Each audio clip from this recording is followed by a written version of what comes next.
Hello दोस्तों, कैसे हैं आप लोग। उम्मीद करता हूं बिल्कुल ठीक होंगे। आज मैं फ्रेंच रेवोल्यूशन का पार्ट 3 लेकर आया हूं। फ्रेंच रेवोल्यूशन एक काफी बड़ा चैप्टर है और इसीलिए इस वीडियो के पहले मैं अपने पिछले दो वीडियो का थोड़ा सा समरी में ऐड करना चाहूंगा ताकि आपको समझने में कोई दिक्कत ना हो। फर्स्ट वाले में हमने पढ़ा था कि पॉलिटिकल, सोशल और इकोनॉमिकल कॉजेज क्या थे फ्रेंच रेवोल्यूशन के। और अपनी अगली वीडियो में मैंने बताई थी कि जो इमीडिएट कॉज थे, इंटेलेक्चुअल कॉज थे, उसके कारण फ्रांस में एक रेवोल्यूशन हुआ और फ्रांस एक कॉन्स्टिट्यूशनल मोनार्की बन गया। एक नया कॉन्स्टिट्यूशन आया और उस कॉन्स्टिट्यूशन में एक्टिव सिटीजन्स, पैसिव सिटीजन्स का कॉन्सेप्ट आया और इस तरह फ्रांस एक कॉन्स्टिट्यूशनल मोनार्की बन गया। आज उसके आगे हम कंटिन्यू कर रहे हैं कि 1791 में फ्रांस कॉन्स्टिट्यूशनल मोनार्की बन गया। राजा एक तरफ कॉन्स्टिट्यूशन को एक्सेप्ट भी कर लिया, लेकिन दूसरी ओर वो अपने आस पड़ोस के राजाओं से, जैसे पर्शिया, ऑस्ट्रिया, ये दो उस समय ताकतवर देश हुआ करते थे, उन राजाओं से मिलकर एक षड्यंत्र रचने लगा कि किसी भी तरह से दोबारा राजा अपनी वही हैसियत फ्रांस में प्राप्त कर सके जैसा कि उसे पहले था। और यही कारण है कि जैसे ही नेशनल असेंबली को इस बात की जानकारी मिली कि राजा ऑस्ट्रिया और पर्सिया से मिला हुआ है, तो नेशनल असेंबली ने 1792 में वार डिक्लेयर कर दिया। इन 1792 assembly declared war against Austria and Persia. जैसे ही वार का डिक्लेरेशन होता है, पूरे फ्रांस में खासकर आम लोग के लिए एक अच्छा अवसर था। उन लोगों को लगता था कि हम यही एक मौका है कि हम वार लड़ करके न सिर्फ फ्रांस में बल्कि पूरे यूरोप से राजशाही को खत्म करके जनता का शासन ला सकते हैं। जो सिस्टम थी नेशनल असेंबली, उस नेशनल असेंबली में अभी भी थर्ड स्टेट के सिर्फ रिच लोगों का पार्टिसिपेशन था। यानी बहुत सारे ऐसे लोग थे जो पुअर थे, वो लोग का पावर में अभी शेयरिंग था ही नहीं। और यही कारण है कि हजारों की तादाद में इस तरह के लोग वॉलेंटियरली सेना में भर्ती होने लगे और वार लड़ने के लिए तैयार हो गए। इस तरह के हजारों पॉलिटिकल एसोसिएशन बने और सभी पॉलिटिकल एसोसिएशन का एक ही ऑब्जेक्टिव था कि न सिर्फ फ्रांस से बल्कि यूरोप के अलग अलग देशों से भी मोनार्की सिस्टम को एबॉलिश किया जाए और उसकी जगह पावर इलेक्टेड रिप्रेजेंटेटिव के पास आए और सबके पास इक्वल राइट्स। ऑब्वियस है कि इस अवसर के कारण हर जगह फ्रांस के अंदर देशभक्ति की भावना फैलने लगी। हर जगह लोग देश की सेवा करने के लिए आगे आने के बारे में सोचने लगे। इसी समय मार्सिलेज में, मार्सिले अब फ्रांस का नेशनल एंथम, ये एक पेट्रियोटिक सॉन्ग जिसको कंपोज किया था रोजेट डी एस्ले ने। चूंकि इसका ये गाना पहली बार मार्सिलेज नामक स्थान पे गाया था, इसीलिए इसका नाम मार्सिले पड़ गया। चारों तरफ इस गाने के साथ स्वयंसेवी संगठनों की रचना होने लगी और सभी पूरे यूरोप से राजशाही खत्म करने के लिए आगे बढ़ने लगे। इस तरह के कई सारे संगठन बने और लेकिन उन संगठनों में सबसे फेमस जो संगठन हुआ वो हुआ जैकोबिन क्लब्स। यानी जैकोबिन क्लब्स एक पॉलिटिकल एसोसिएशन बना जिसमें आमतौर पे वो गरीब लोग थे और वो मजदूर लोग थे जिनका रिप्रेजेंटेशन अभी तक फ्रांस के जो कॉन्स्टिट्यूशनल मोनार्की था उसके अंदर नहीं था। ऑब्वियस है ये जैकोबिन क्लब्स धीरे धीरे काफी पॉपुलर होने लगा क्योंकि ये आम जनता की आवाज बनने लगा। इन्हें लीड करने का काम कौन कर रहे थे? तो मैक्सिमिलियन रोबेस्पियर कर रहे थे। मैक्सिमिलियन रोबेस्पियर के नेतृत्व में जैकोबिन क्लब आम लोगों के डिमांड को आगे पुटअप करने लगा। जैकोबिन्स अपने आप को अलग दिखाने के लिए एक अलग प्रकार के कपड़ा पहनते थे, क्योंकि फ्रांस के उस नियम का ये विरोध करना चाहते थे जिसमें एक विशेष प्रकार के कपड़े सिर्फ नोबल क्लास के लोग ही पहनते थे। तो इनका मानना था कि ऑल आर इक्वल, तो हम भी पहन सकते हैं, और इसीलिए ये एक अलग प्रकार के कपड़े पहनते थे।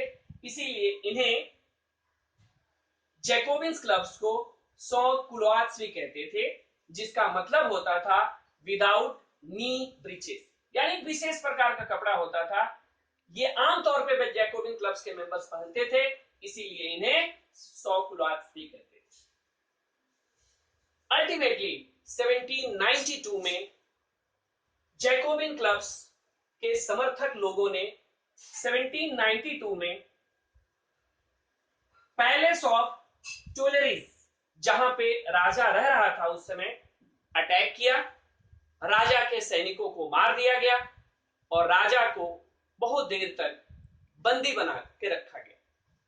बाद में नेशनल असेंबली ने एक कोर्ट में राजा के खिलाफ केस चलाया और उन्हें आजीवन कारावास यानी जेल में डालने की सजा सुना दी गई कि ये जेल में बंद रहेंगे, और इस तरह राजा और राज परिवार के लोगों को जेल में बंद कर दिया गया। इसी बीच जैकोबिन क्लब्स की डिमांड पर वहां पे इलेक्शन करवाए जाते हैं, और इलेक्शन में एक चेंज हुआ कि जो वोटिंग राइट्स पहले 25 इयर्स अबव मेन को दिया गया था, उस कॉन्सेप्ट में चेंज किया गया और कहा गया कि अब वोटिंग राइट्स सिर्फ 21 से अबव ऑल मेल के पास होगी, चाहे उनके पास कोई संपत्ति हो या नहीं हो, चाहे वो टैक्स दे रहे हो या नहीं दे रहे हो। यानी 21 ईयर, यदि उन्होंने 21 ईयर से ज्यादा एज के पुरुष हैं तो वो वोट देने के अधिकारी हैं। और इस तरह जैकोबिन क्लब्स के बहुत सारे लोगों को इस बार नेशनल असेंबली में रिप्रेजेंट करने का मौका मिला। तो न्यूली इलेक्टेड जो असेंबली थी, यानी जो नेशनल असेंबली थी, अब उसमें 21 ईयर से अबव के लोग भी वोट कर रहे थे, और इस बार जो इलेक्टेड असेंबली बनी उसका नाम पड़ा कन्वेंशन, यानी नाम जो नेशनल असेंबली हुआ करता था उसका नाम अब क्या हो गया? कन्वेंशन। ऑब्वियस है, इस कन्वेंशन में बहुत सारे लोग जैकोबिन क्लब्स के थे, या यूं कह लें कि जैकोबिन्स का सत्ता पर कब्जा हो गया। ऑन 21 सितंबर 1792 मोनार्की को कन्वेंशन ने एबॉलिश कर दिया, और इस तरह से फ्रांस एक रिपब्लिक बन गया। यानी 1792 में फ्रांस रिपब्लिक बन गया। रिपब्लिक किसे कहते हैं? याद होगा आपको, रिपब्लिक उस सिस्टम को कहते हैं जिसमें गवर्नमेंट का हेड इलेक्टेड हो, किसी हेरिडेटरी सिस्टम से नहीं आता हो, यानी वंश के आधार पे उस पद की प्राप्ति ना हो, बल्कि लोगों के द्वारा चुना गया। जैसे आज के सेंस में कहें तो India is a republic but Britain is not a republic. क्यों? क्योंकि इंडिया का जो प्रेसिडेंट है, जो हाईएस्ट पोस्ट है, वो इलेक्टेड है, लेकिन ब्रिटेन, उसका हाईएस्ट पोस्ट वहां की महारानी है और वो इलेक्टेड नहीं है। तो इस तरह फ्रांस 1792 में रिपब्लिक बन गया और मोनार्की सिस्टम को हमेशा के लिए खत्म कर दिया गया। जनवरी 1793 में लुई 16 को पब्लिकली उनके पैलेस में ही फांसी दे दी गई देशद्रोह के आरोप पे, क्योंकि माना जा रहा था कि उन्होंने देश के साथ गद्दारी की है, क्योंकि एक तरफ वो कॉन्स्टिट्यूशन को एक्सेप्ट कर रहे थे और दूसरी तरफ देश में षड्यंत्र भी कर रहे थे ऑस्ट्रिया और पर्सिया के साथ मिलकर। और यही कारण है कि कोर्ट ने उन्हें इसके लिए कन्विक्टेड किया और उन्हें फांसी की सजा दे दी गई। पब्लिक के सामने उनको फांसी दे दी। कुछ दिन बाद रानी एंटोनेट को भी फांसी दे दी और इस तरह से फ्रांस का मोनार्की सिस्टम खत्म हो गया और पावर जैकोबिन्स के पास आ गई, यानी जैकोबिन क्लब के पास पावर आ गई और रोबोस्पेयर वहां का लीडर बन गया। अब जैकोबिन जो गवर्नमेंट बनी, उस गवर्नमेंट में 1793 और 94 का पीरियड रेन ऑफ टेरर के नाम से फेमस है, यानी आतंक का राज कहा जाता है।